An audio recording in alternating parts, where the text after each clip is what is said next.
Okay. Proverbs 19. Who wants to share their star verse? Courtney.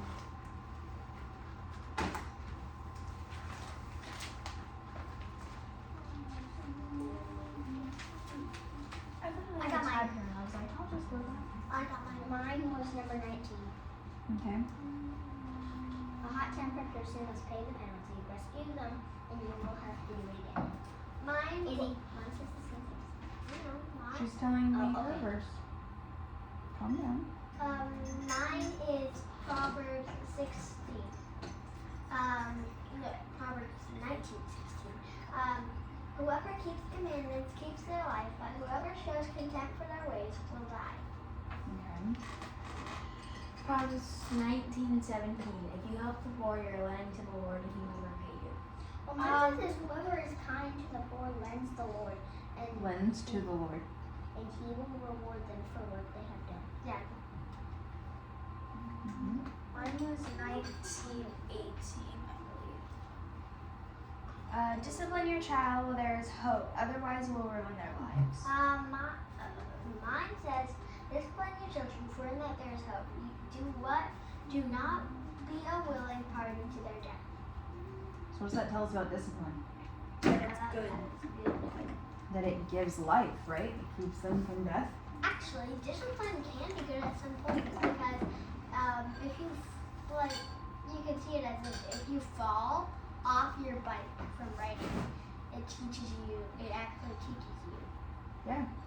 So even though it's uncomfortable and it may be painful in a moment, It teaches you. it adds something to our life, right? Mm-hmm. Okay. Tobias, will you read our key verse, 19:11?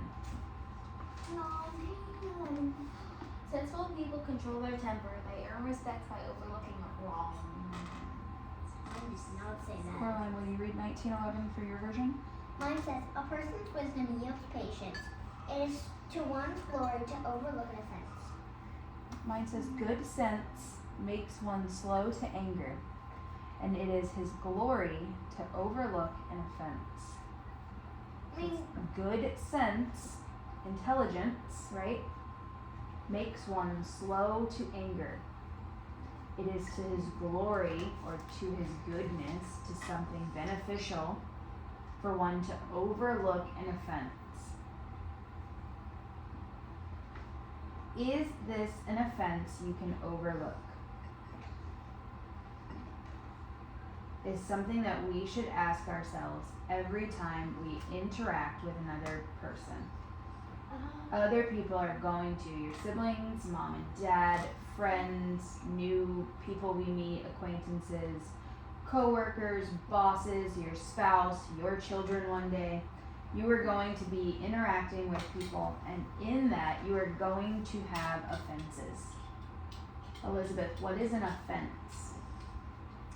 I think an offense is something that other people take wrongly.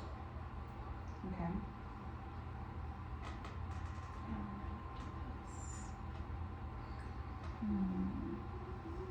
What's your problem?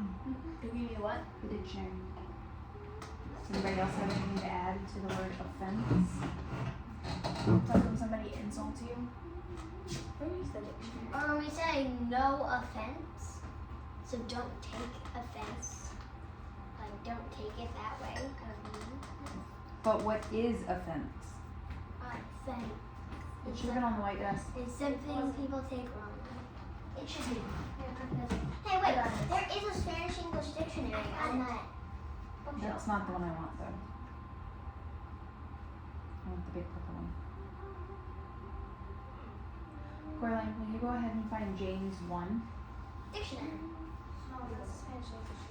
Dictionary. I can try that one. That's not the one I wanted. Tubby has it. It's fine. Go ahead and spell it. Tubby has it. It was like one. For somebody who doesn't like looking in the dictionary. Avaya, will you go to Proverbs 14? Elizabeth, 1 second, Tobias. Elizabeth, go to 1 Peter 2. Go ahead, Tobias. What is Something that outrages the senses. So basically, outrages the senses.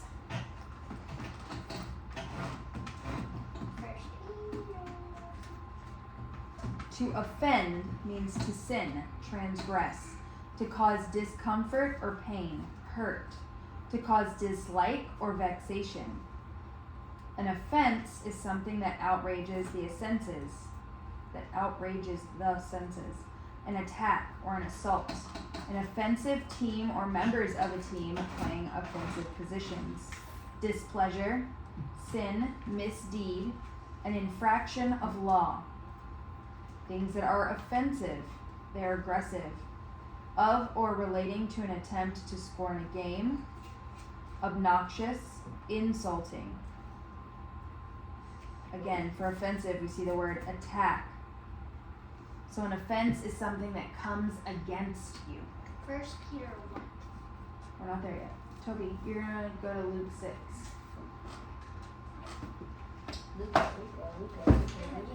What is it about you guys and the murdering of books? I don't murder books. I murder my school books. Well, That's not true. You murdered that book. You murdered that book. Oh, it's a very used Bible. You murdered it. That's what you're doing in the dictionary, though. I definitely murdered my It's Bible. a used Bible. What are you guys doing to your covers that they refuse to stay, though? They just fall. I don't know. Mine stayed on, and I it's use been my like, Bible, and my cover doesn't. mine's still on. Pretty well. Because yours is wooden. I used it, and I've had it for 5 years. I studied it so Mine is heavily that squishy. it fell off. Mine is squishy. 6 what? No, sorry, I've had it for 4 years. Mine is Still. squishy.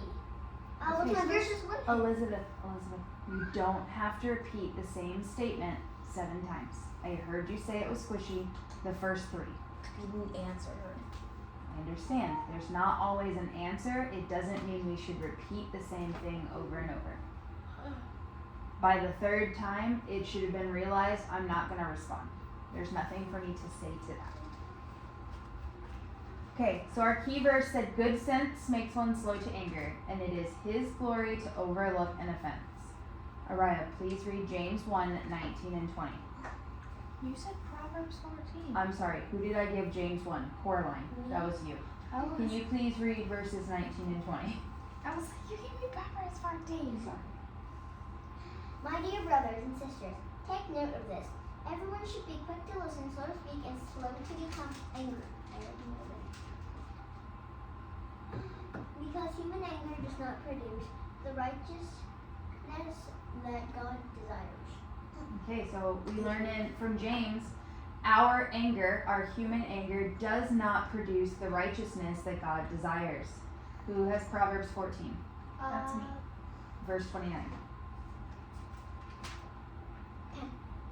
People with understanding control their anger. A hot temper shows great foolishness. This was from my study that I'm doing right now because I highlighted So what does it say? it. People with understanding control their anger. A hot temper shows great foolishness. So what is your temper? Elizabeth, are you listening? What does your temper show? Your fruits? Your foolishness. Foolishness. When we act out of our anger, we are showing that we are being foolish. Or Who you has could 1 show your Peter? feelings. Me. What feels Verse good? 23. Chapter 2, verse 23. Toby, you're going to be verse 28.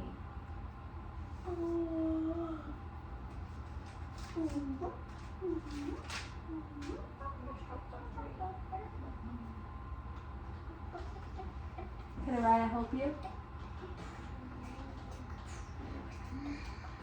What are the verses? Verse 23. What chapter? 2. 4? 2. No, Tracy, you're in 3. 2.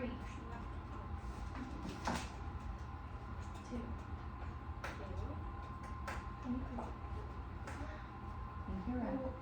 When they hurled their insult at him, he did not relate. Stop singing while she's reading. Start again, please. Nice and loud. When they hurled their insults at him, he did not retaliate. When he suffered, he made no threats. Instead, he entrusted himself to him who judges justly. Okay, so who are we talking about in that verse? Jesus. Talking about Jesus, right? Yeah. Peter's going back and talking about how Jesus responded when he was mistreated before the crucifixion, right? And what can we learn from how Jesus responded? He didn't respond with anger or. Did he have righteous anger? No. Would it have been righteous for him to be angry in that moment? Yes. Yes. But He he had a didn't. right to be angry. But did he respond with anger? No. Oh, no. No. He didn't. No. What does he show us to do instead? What did the end of her verse say?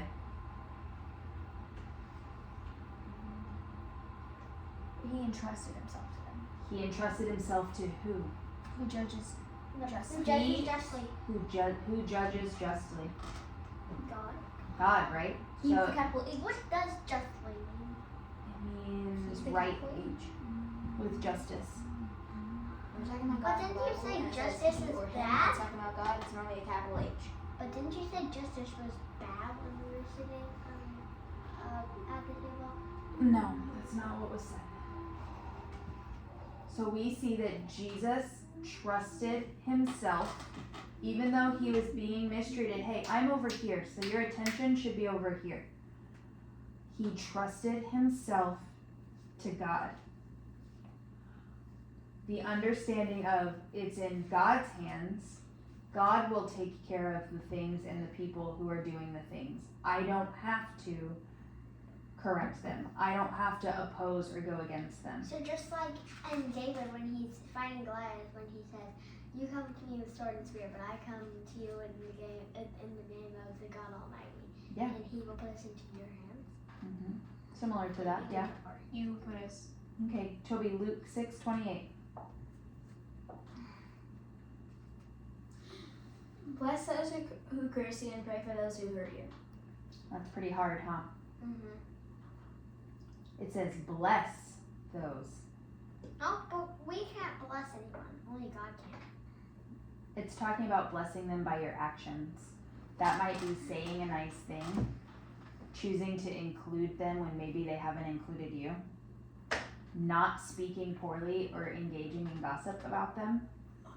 It can even be sharing or giving them something, even though they're unkind and unwilling to share with you. It means we treat others the way we want to be treated. Oh, so kind of like how in our audiobook that we were listening to, not Prince Warriors, but Dragon Keeper, when Adam is mean, but he still gets this big adventure. Sure. But he's not mean at the end of the book anymore, is he? No. No. And so we see through that book how Lily's choice to show grace and be kind and treat him the way she would want to be treated actually softens his heart and creates a nicer individual in him. She helps to, without nagging him or telling him he's wrong, her actions help to soften someone else's. Then we have Romans 12:17, which says, "Repay no one evil for evil, but give thought to do what is honorable in the sight of all." And then the next verse says, "If possible, so far as it depends on you." Can anybody finish it? We've talked about this verse recently. If possible, so far as it depends on you, live Righteously. peaceably with all. I didn't even know peaceably was a word. So that verse is telling you, live in right standing with other people as far as it is up to you, which means you do the right thing. You give the apology. You make right whatever part you took in something going wrong to the best of your ability, and then you place it in God's hands. If that person chooses not to accept your apology, if they choose not to want to be your friend or to want to be unkind, you release that to God and you step away. Not continue to try to convince them. You cannot be the Holy Spirit for anyone, right? So, what do we see from these verses? That they all have to do with someone getting angry and having to be peaceful. Okay, we see anger, we see a need for peace. Anybody else? Forgiving. We see forgiveness. Anyone else? They all have feelings and emotions. Okay. There are times in our life where justice is needed. An offense must be dealt with. But if we're being honest, a lot of the day-to-day offenses could easily be overlooked if we didn't let our pride get in the way. If we didn't elevate ourselves and say, I don't deserve this. They didn't deserve this. Yes, there are times where it must be dealt with. When physical and violence and things are involved, absolutely, we need to deal with that. There needs to be a course in place. But when someone makes a snide remark or they make a joke at your expense, little things that could just be overlooked and we could move on, or a quick, hey, I didn't care for that, could you not do that, please? Could be said, but oftentimes our pride gets in the way. The Bible actually tells us it is to a person's glory if they can overlook offense. Imagine how much fighting and broken relationships could be avoided if we would choose to overlook the offenses. So let's say a person with good sense. If you are a person with good sense, how do you think you will respond if someone is mean or insulting to you? I would think I would give them grace. Okay, give them grace, How overlook. would you respond? If you were a person with good sense, how do you think you would respond? Probably with grace and kindness and invite them to something they have never been to before because they were being mean. Is this how you respond to people when they are mean or insult you? No.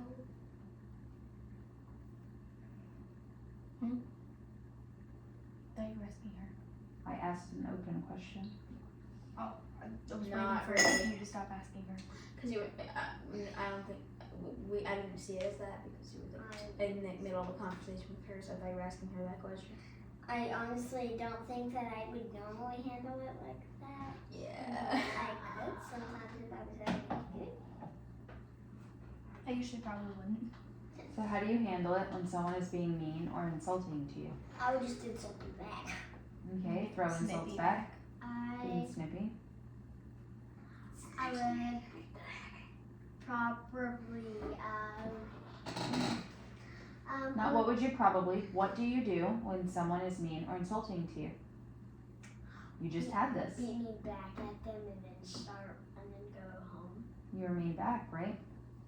What about you, Tobias? When you were Probably insulted beating at the back. park, what did you do?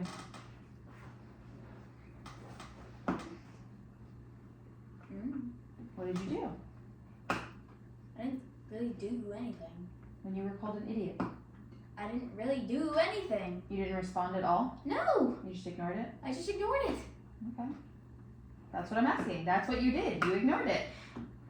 Something you did. It's savage. Nothing silent treatment. Come in the cold. Well, that's different. Did you ignore it or did you ignore the person? I ignored it. You just ignored the statement, I not the ignored the person. statement. Okay. Oh no, I had ignored the person. So the question in that is, what of these is quick to anger and which of those responses was slow to anger? Throwing insults back is quick to anger, and ignoring the statement is slow to anger. Being snippy, becoming violent, lashing out, those are all quick to anger, right? Mm-hmm. Think about how easy it was to step into those places. It was easy, it came natural, right? It was your first response. Do you think you would have more peace and love in your life if you were slow to anger or quick to anger? Slow to anger. Why? Because you get more with sugar than salt. Okay. Using some idioms. Hey, what? to attract more bees with honey Than you do with salt. than with salt. Or with vinegar. Vinegar, yeah. Yeah. It was. This is the same idea. Salt and sugar. One's sourish. Sweet and sour. Got the promise of it. But salt's not sour, salt is salty. Yeah, but if you offer people sugar, What do Or you salt. think? Hey, let's not get into a science debate. What do you think being slow to anger gives you space to do? Gives you space just to as in this situation. Assess the situation. Okay. talk to God about what you should ask them. It gives us time to pray and ask God for insight.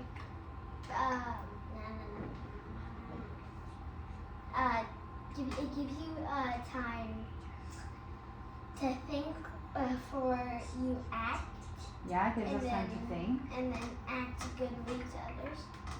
It gives us time to reflect and to look at what we did and how we were part of the situation. And it also gives us time to do what in our anger? What do I always tell you guys? Instead of getting angry, Get curious. get curious. Ask questions. Not just asking the other person questions, but asking yourself, hey, where did I mess up in this? What could I have done differently? How might I have hurt the other person in how I acted or how I spoke? I You thought could do you that. said how might I thought you took my Is it always your fault? No. Have you always done something wrong? No. But is it healthy to look at your part in an altercation? Yes. Yeah, because even if you said everything right, even if you were super kind, all of the things, it can still help to look over the things that we have said and done, and then we can go to them with a right view of a situation. And then asking questions, because like I said, maybe you did everything right. So now maybe it's asking, hey, I can see you're upset and that there's a problem. I don't understand where I may have gone wrong. Can we talk about it? Can you help me understand why your feelings are hurt? A perfect example is your dad comes home and he sees all of y'all's stuff down.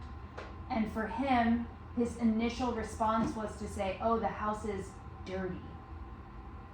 But for mom, that attacked the work I do all day long. Because dirty to me is dirt and grime and filth. Your dad is noticing a state of things just being out of place, but the words he chose to use hurt my heart and made it feel like all of my hard work all day didn't matter. All of the sweeping and the dusting and the cleaning the counters and laundry and all of the pieces, right? And so for a really long time, I would get really offended and hurt and frustrated and even angry with your dad. And it wasn't until we could sit down and discuss, hey, the word you're using to say things are out of place actually makes me feel like you're saying I'm not doing a good job at keeping the house. So now dad will come in and say, oh, hey, Araya, Toby, your things are left out. He will address specifics to help avoid my heart being hurt in the words he chooses. And is he perfect? No. No. Sometimes he still uses words that I could choose to take hurtfully. But now that I have an understanding of your dad's phrasing and his brain and his heart, I can choose not to pick up offense in a place that used to hurt me. So do you see how that worked? It required conversation though. It required us sitting down and saying, hey, this is how I take what you say. And giving him the opportunity to say, that's not what I mean at all. I actually am talking about this other thing. So with that, do you know what it means that overlooking an offense is to your glory? If you overlook someone's bad doing and let it slip for like once, then you could get like God would. Okay, so I did. She's did not done. Do that. It's okay, you paused. She was unaware.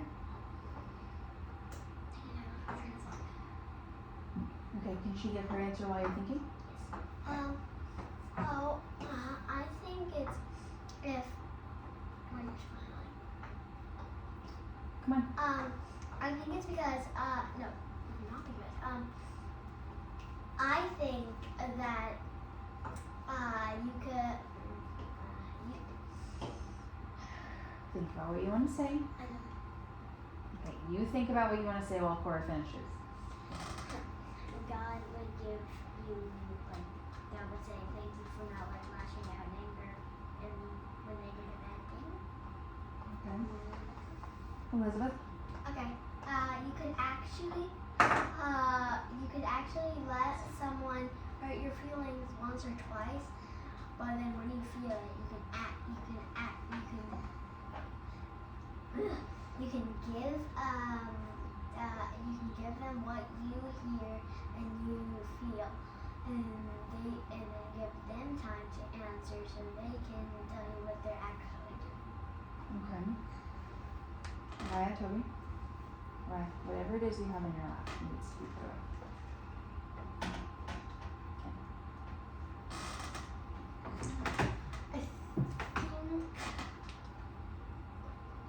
It means that every time you do it, you're showing other people that you're giving it to God and not letting it affect you. Okay.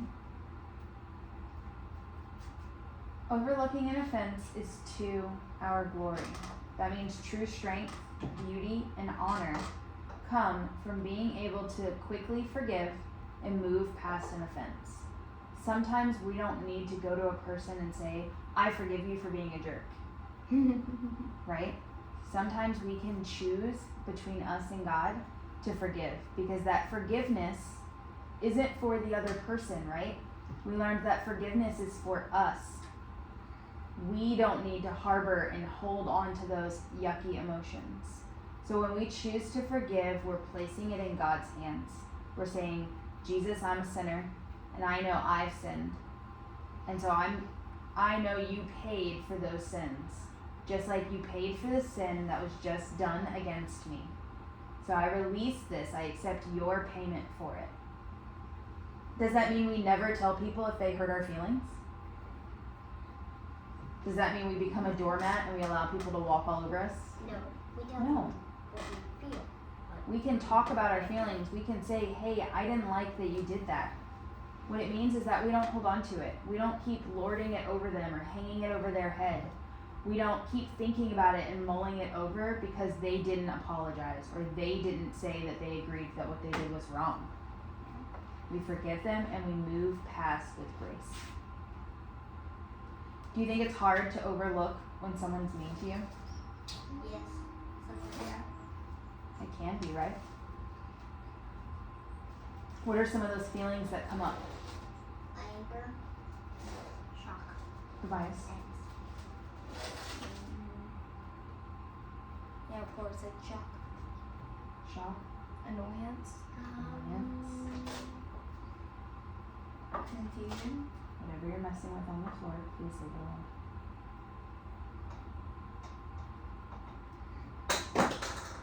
Leave it. Anything else? What about sadness? Fear. Or Worry. worry, Anxiety. fear, anxiety, embarrassment, disgust? Jealousy. What about maybe some feelings, some negative feelings about ourselves? Envy. So that's jealousy. Envy, yes, could be one, but that's not what I'm talking about. Maybe you pick up some of that self-shame or self-hatred. I'm never gonna get it right. I'm always gonna be the one who holds my team back. I'm always gonna be terrible at this. And then when that does happen, like once or twice, Satan's gonna be like, "See, I told you so." I've done Yeah. something to you. Those thoughts create grooves in our brain, and our brain is beautifully desired to search for what we believe. It's why having a strong foundation, strong identity foundation in Christ is important.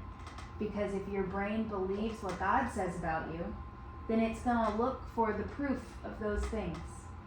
But if your brain believes what the world or Satan or enemies or a teacher or a friend has said about you, then that's what your brain is going to look to prove. So we need to capture those thoughts. We need to make them submit to Christ. Some people will say it's weak or silly to forgive others and not lash out or be angry. They'll say it gives permission to the other person to continue that behavior. But now, after reading this verse, do you think that that's true?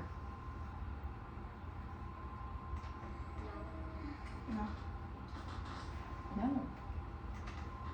God tells us to act differently than the world expects us to.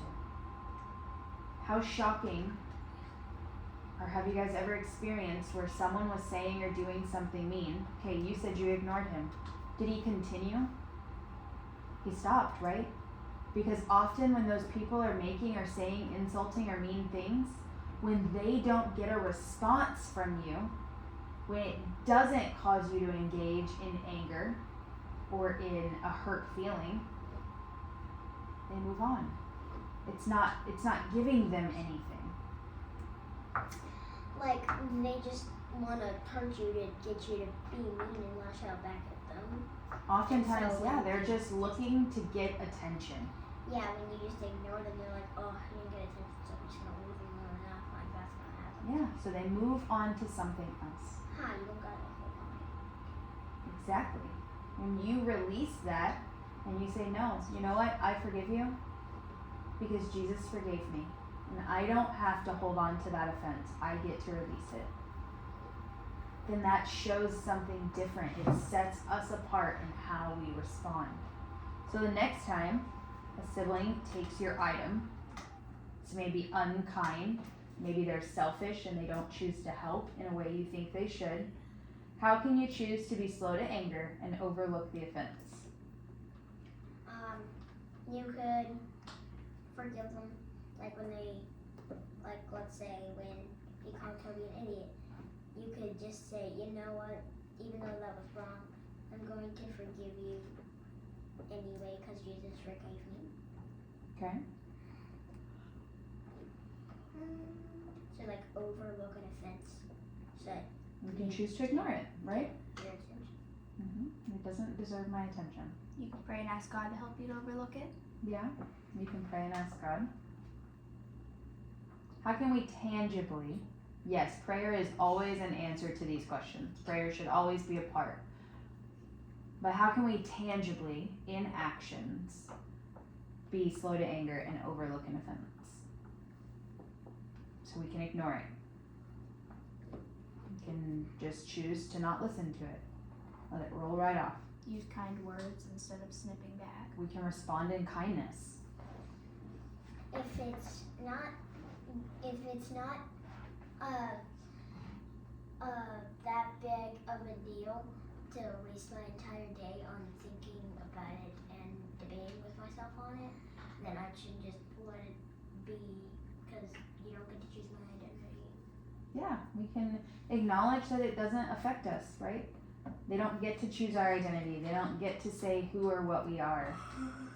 And so we can say, you can easily just say, I don't come into agreement with that. And walk away, right? Yep. This is a really hard thing to do. There are millions of adults throughout the world who don't know how to overlook an offense, who don't know how to respectfully disagree, who don't know how to have conversations about emotions or feelings because they're too much. They become heightened and over-sensualized. Naturally, our first instinct, like you guys know, is to get angry. Our flesh instinct is to respond in anger. But the Holy Spirit makes us able to have love, patience, and self-control. So we need to be praying and asking God for help. Asking Him in our morning prayers, when we're praying throughout the day, when we're praying at night, God, help us to be patient. Help us to be slow to anger. Help us to have self-control. Help us to love others the way you love them. That our sight would be his sight. We would see others the way he sees them, not the way we perceive them. Right? Any questions? Comments? I don't think so. Mariah, will you pray us out today? Yes. Dear God, thank you for this study. Thank you that we